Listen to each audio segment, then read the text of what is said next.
इसे चिंता नहीं करना, आप दोनों तो बचे ही रहेंगे, गाय की रक्षा करना।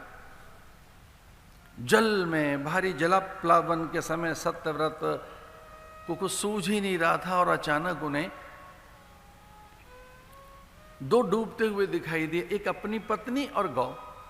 उन्हें स्मरण हो गया कि भगवान का आदेश था कि पत्नी की अधिक चिंता नहीं करनी है, गौ की चिंता करनी है।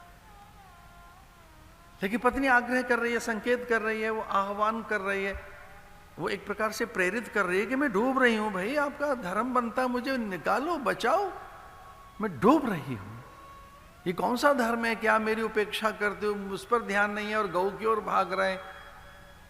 तब उन्होंने संकेत में कहा डूबते हुए सत्यव्रत ने कि आपको कुछ नहीं होगा, आप स्वयं सिद्धा हैं, पूर्णा हैं, अजेय हैं, नित्या हैं, शाश्वती हैं, आप स्वयं सनातनी हैं, आपका कुछ नहीं होगा, आओ आओ आओ मिलकर। तो सहसा दोनों को बोध हुआ, दोनों में ज्ञान उत्पन्न हुआ। देवानुग्रह हेतुकम, और दान के लिए, सेवा के लिए, सहायता के लिए, दूसरे की हित की रक्षा के लिए जब आप आगे बढ़ रहे होते हैं, तब शास्त्र कहता है आप आगे नहीं बढ़ रहे होते, भगवदीय प्रेरणाएं आगे बढ़ा रही होती हैं आपको। आप में कहाँ इतना साहस है कि दान दे सकें, सेवा कर सकें, दूसरों की रक्षा कर सकें, दूसरों के हित में शुभ विचार कर सकें।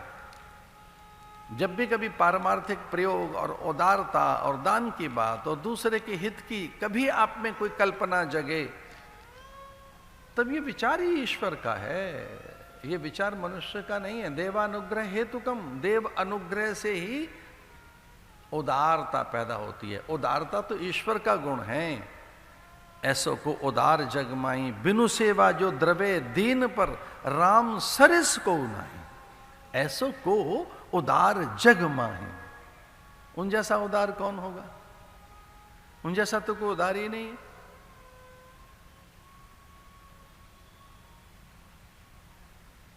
लक्ष्मण, जामवंत, नलनील, अंगद, ये सब पूछने लगे महाराज आपने विभीषण को शरण दे दी, विभीषण को राज्य दे दिया, अभी युद्ध हमने जीता नहीं है, लंका का राजा घोषित कर दिया, विभीषण को संपदा सौंप दी, लेकिन रावण भी आकर आपकी शरण में आए, तब उसे कहां का राजा बनाओगे?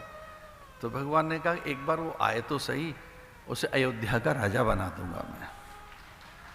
एक बार तो शरण में आए, लंका का तो नहीं बना पाऊंगा, क्योंकि लंका का राज्य तो विभीषण का है, वो मेरे वचन निरर्थक नहीं होंगे, पर एक बार रावण आए तो सही। ऐसे को उदार जग माही, बिनु सेवा जो द्रवे दीन पर, बिनु सेवा।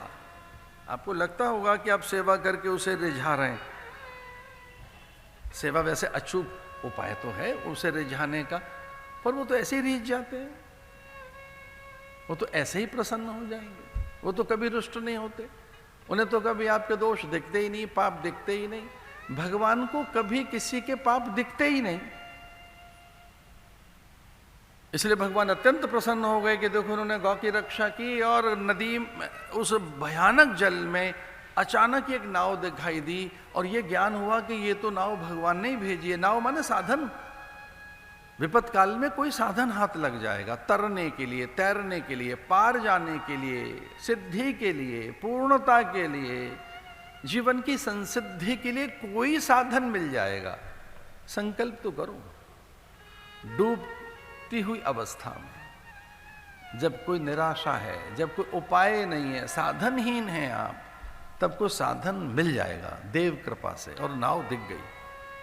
जैसे तैसे गऊ को नाव में रखकर और वो बचे, नाव जल के ऊपर आ गई, अब उनके प्राण बच गए थे, और ऐसे थोड़ा सा किनारे की ओर कि कहीं कोई किनारा लगे, और तब देखा कि एक हल्का सा किनारा भी लगा, कहीं जल कम है, तो सप्तऋषि दौड़ते हुए नाव में आ गए।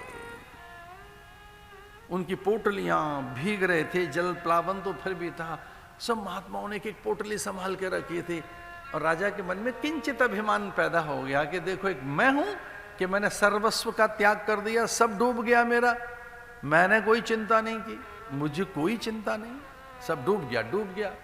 इन महात्माओं को देखो अपनी पोटलियां संभाले बैठे, इनको अपनी पोटली की चिंता है, गठरी की चिंता है। महात्मा और गठरी, महात्मा और गठरी से क्या काम? महात्मा को और गठरी का कोई काम नहीं।